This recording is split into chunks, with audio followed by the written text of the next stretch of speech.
हम आपके लिए लाए हैं एक नई कहानी। आपको अच्छा लगेगा तो चलें, शुरू करती है। पकौड़े खाइए, गर्मा गर्म बैंगन के पकौड़े। एक बार खाओगे बार बार आओगे। सलोनी बहुत ही गरीब थी, लेकिन उसके हाथों के बने बैंगन के पकौड़ों में बड़ा ही स्वाद था। वाह बहन, तेरे हाथों में तो जादू है, जादू। बड़े मजेदार हैं ये बैंगन के पकौड़े। हाँ, शुक्रिया भैया, अपने आंगन में लगी क्यारी से ताजा ताजा तोड़ कर लाती हूँ बैंगन। सलोनी के पकौड़े दूर दूर तक फेमस थे। लोग दूर गांव से उसके पास पकौड़े खाने आते थे। सलोनी का पति महेश बीमार रहता था, जिस कारण वो कोई काम नहीं कर पाता था। पहले वो ठेला महेश ही लगाता था, लेकिन उसकी इतनी कमाई नहीं हो पाती थी। लेकिन जब से सलोनी ने पकौड़े बनाकर बेचना शुरू किए, तो उसके पास कई लोगों की भीड़ लगी रहती। सलोनी के साथ उसका 10 साल का बेटा भी अपनी माँ की ठेले पर मदद करता था। एक रोज घर पर सारी कमाई इनके इलाज में खर्च हो जाती है और बाकी घर खर्च में कुछ बचत हो ही नहीं पाती। मैं ही बोझ हूँ तुम सब पर। ऐसा क्यों बोलते हो जी? मैंने ऐसा कब कहा? एक रोज सलोनी ने देखा कि उसके ठेले के सामने एक दूसरे पकौड़े वाले ने ठेला लगा लिया है। वो तरह तरह के पकौड़े बनाकर बेचता था। वो पकौड़े वाला बड़ा ही चालाक था। उसने सस्ते पकौड़े बेचने शुरू कर दिए। आलू प्याज गोभी के सस्ते सस्ते पकौड़े ले लो। अरे वाह, सस्ते पकौड़े।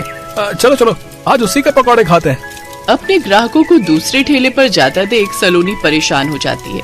वो ठेले वाला अब हर रोज सस्ते पकौड़े बनाकर बेचने लगा, जिससे सलोनी के ग्राहक उसके ठेले पर जाने लगे। सलोनी की कमाई काफी कम हो गई। रोहन बेटा, सब ग्राहक तो सामने वाले ठेले पर ही खाने जा रहे हैं। हमारे पकौड़े खाने तो कोई नहीं आता। अगर ऐसे ही चलता रहा तो हमारा घर कैसे चलेगा? हाँ माँ, हमें कुछ सोचना पड़ेगा। दूसरी तरफ बिरजू अब बहुत खुश था। उसकी ठीक ठाक कमाई हो जाती थी। वाह वाह, अच्छी कमाई होने लगी है। लेकिन मेरी आधी बचत तो महंगी महंगी सब्जियां खरीदने में चली जाती हैं। तो क्यों ना मैं अब ग्राहकों को सस्ती और बासी सब्जियों के पकौड़े बनाकर बेचूं। वैसे भी अब तो मेरे ग्राहक बंध गए हैं।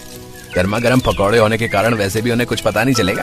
अगले दिन बिरजू बाजार गया और सस्ती सब्जियां खरीदकर उनके पकौड़े बनाकर बेचने लगा। सस्ते और गर्मा गर्म मजेदार पकौड़े खा लो। 10 रुपए की 250 ग्राम पकौड़े। तभी उसके पास एक बड़ी सी गाड़ी आकर रुकती है, जिसमें से कुछ लड़के बियर की बोतल लेकर उतरते हैं। अरे ओ, गर्मा गर्म बैंगन के पकौड़े बना दे। जी जी मालिक, अभी बनाता हूँ। पकौड़े लेकर बियर के साथ अपनी गाड़ी के ऊपर रखकर खाने लगते हैं। ये देख सलोनी उनके पास आकर बोली, भाई साहब, यहाँ दारू मत पीजिए। मैं एक महिला हूँ और दारू के कारण कोई ग्राहक नहीं आएगा। अबे ये रोड तेरे बाप की है क्या? है? और वैसे भी तेरे ठेले पर तो कोई भी नहीं है। हम तो इस पकौड़े वाले के यहाँ खड़े हैं। तो तेरी क्यों जलती है रे?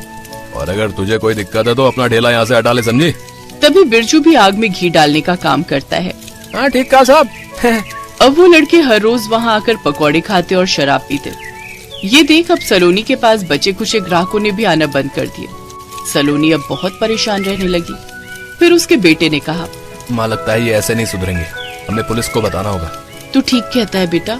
सलोनी ने पुलिस वाले को बुलाया, लेकिन वो उल्टा उसी पर चिल्लाने लगे। तुम लोगों को यहाँ ठेला लगाने की अनुमति किसने दी है? साहब, आपके रहते हमें किस चीज की परेशानी है? जरा रुकिए, मैं अभी आया। बिरजू बहुत चालाक था।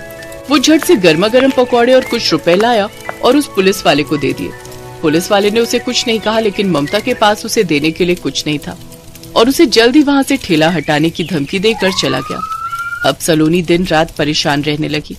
एक तो वैसे ही काम नहीं चल रहा, ऊपर से ही पुलिस वाला इनकी दवाइयाँ भी नहीं ला पा रही और खाने के लिए भी घर में कुछ नहीं बचा है।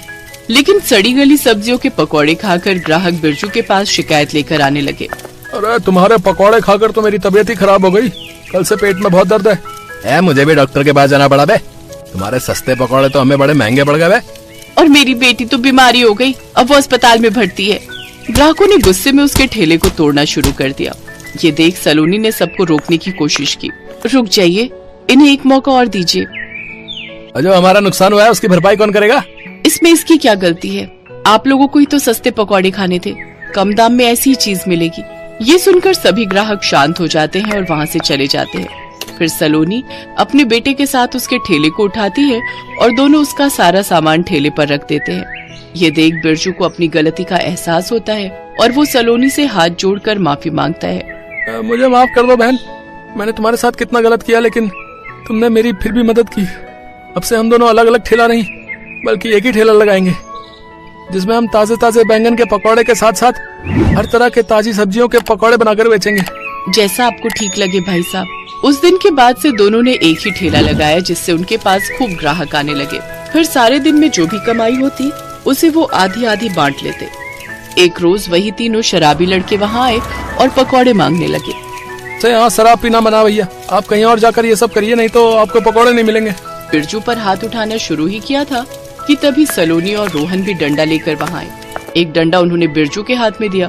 फिर तीनों ने उन लड़कों की खूब पिटाई की, जिसके बाद वो अपनी गाड़ी में बैठकर फरार हो गए और फिर कभी वहाँ नजर नहीं आए।